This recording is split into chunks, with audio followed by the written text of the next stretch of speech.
Good Morning Business, le grand entretien.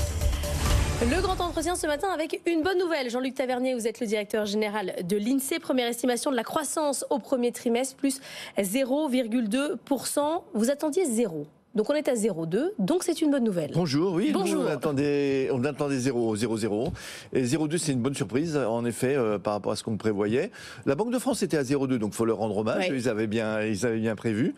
Les enquêtes étaient moroses tout au long de l'hiver, ça va, ça vient, mais enfin, globalement c'est quand même des enquêtes qui sont assez moroses. Ça pointait plutôt sur une croissance faible, voire nulle. Bon, 0,2, c'est effectivement une bonne surprise. Quand on regarde le détail des chiffres, la première chose qu'on voit, c'est le retour du consommateur. Oui.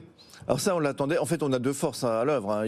On attendait une reprise de la consommation avec de la reprise du pouvoir d'achat.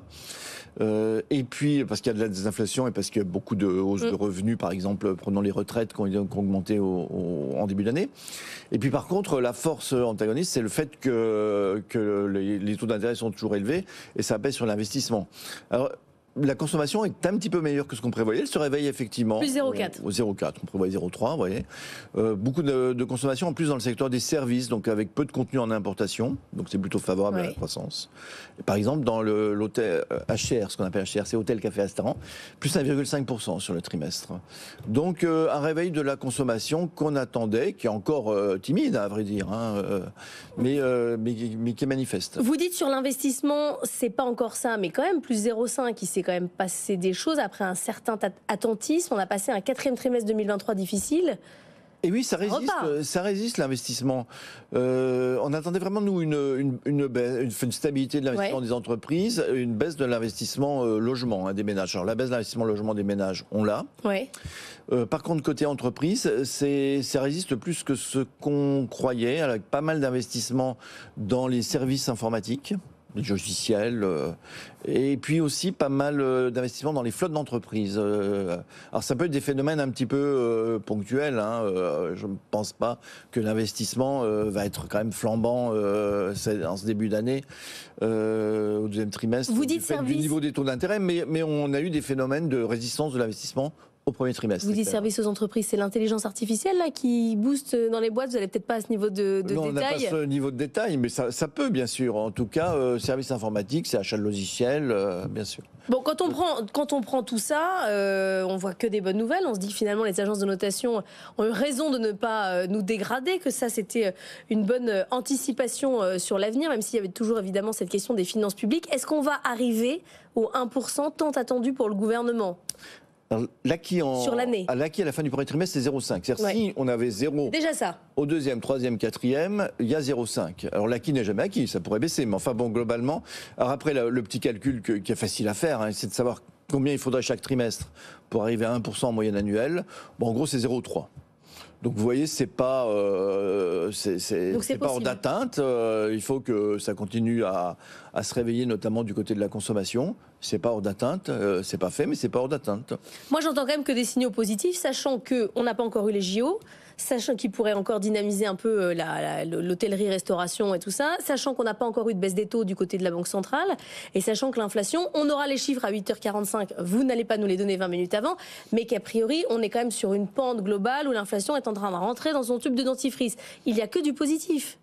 Oui, bien sûr. Oui, vous avez raison d'évoquer tous ces facteurs. C'est plutôt positif. Ça se voit dans les enquêtes. La confiance des ménages, elle s'est effondrée en 2022 après l'invasion de l'Ukraine. Elle a refait la moitié du terrain perdu. Donc, elle a plutôt tendance à remonter. Donc, elle est toujours assez basse, mais elle est en remontée. Du côté de la confiance des entreprises, quand on regarde tous secteurs confondus, avec des fortunes diverses entre secteurs, c'est en gros à la moyenne historique ou légèrement en dessous. Donc oui, il y a encore des facteurs possibles d'amélioration. Ce 0,3 par trimestre, c'est en effet pas hors d'atteinte. Nous, on refera un exercice conjoncturel au mois de juin. Je reviendrai voir un de mes collègues pour en parler. On peut avoir une révision. On peut aussi. Mais alors oui, Oui, bien sûr qu'on n'est jamais à l'abri d'une révision. Il faut un peu d'humilité et puis il ne faut pas avoir le fétichisme des chiffres. Mais ce qui importe, je pense, c'est que dans le scénario de reprise, c'est qu'il y ait un regain de confiance du pouvoir d'achat qui se traduise en baisse de consommation et qu'on ne reste pas éternellement avec des taux d'épargne aussi élevés.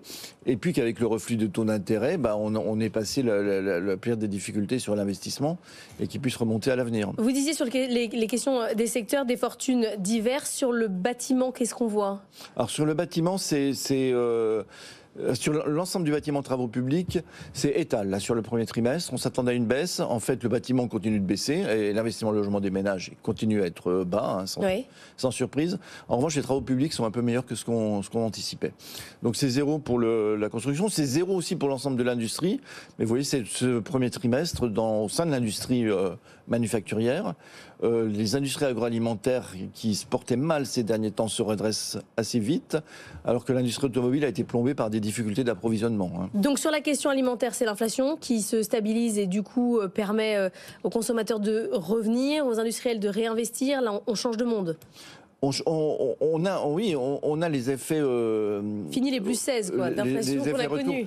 Parce que pendant longtemps, on a eu une baisse inédite de la consommation alimentaire, qui était évidemment liée à la hausse des prix. Maintenant que les prix alimentaires se stabilisent ou baissent légèrement, on commence à voir l'effet inverse, c'est-à-dire la consommation alimentaire cesse de baisser, elle va même remonter un petit peu ce trimestre. Donc là, une excellente nouvelle et la baisse des taux qu'on attend donc pour juin, qui devrait quand même booster tout ça. Sur le bâtiment, c'est quand même très attendu. Oui, alors elle est déjà beaucoup anticipée dans les taux longs, bien sûr. C'est vrai. Mais oui. Je veux dire qu'elle a été très annoncée, notamment par le gouverneur de la Banque de France.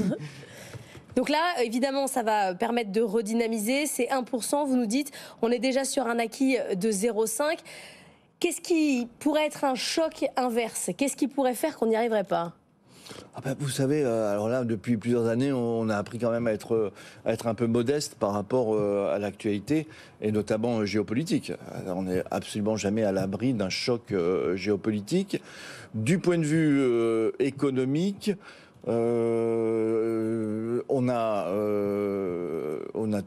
on peut avoir des chocs liés à la politique budgétaire. Resserrer la politique budgétaire, ça doit se voir quelque part à un moment donné.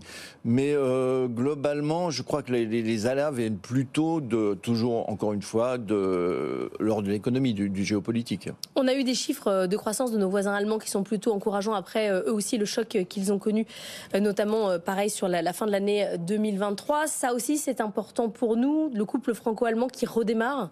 Oui, bien sûr. C'est d'abord un partenaire plutôt avant d'être un concurrent. Donc, il y a énormément de sous-traitants de part et d'autre.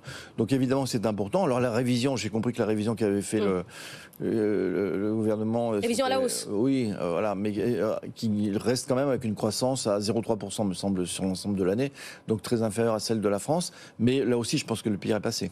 Par rapport aux États-Unis, quand vous regardez l'économie européenne dans son ensemble, on a beaucoup parlé de décrochage ces dernières années avec des salaires qui augmentent plus vite, une économie qui va plus vite. On est toujours dans cette tendance-là?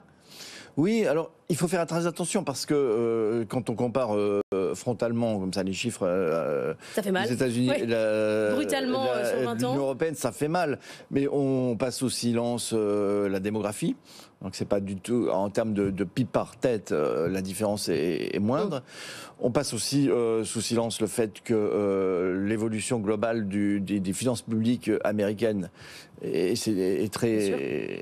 pas forcément très soutenable. Alors il y a une particularité aux États-Unis pour pouvoir faire du déficit public sans trop être sanctionné. Enfin, globalement, si vous comparez la politique budgétaire, le soutien de la politique budgétaire et l'accroissement du déficit public aux États-Unis et dans l'Union européenne, c'est évidemment une croissance qui est très fortement boostée par de la politique budgétaire, qui n'est pas forcément soutenable sur le très long terme.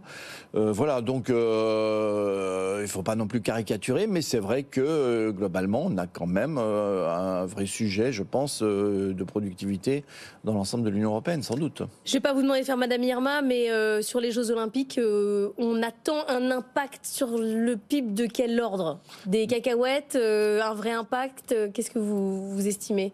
Alors, C'est difficile, effectivement. C'est un peu de Madame Irma. Oui. Et, pour l'instant, on ne s'est pas risqué à donner un chiffre.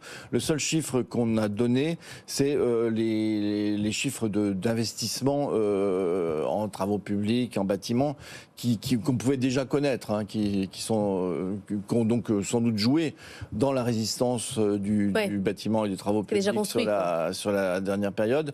Sur objectivement l'effet au 3e trimestre lié aux Jeux Olympiques, pour l'instant, non, je ne vais pas vous donner de chiffres, mais par contre, on s'engage à suivre dans ces différentes dimensions. Si déjà les Jeux Olympiques ont permis de sauver le bâtiment pour le 1er trimestre de l'année, c'est déjà pas mal.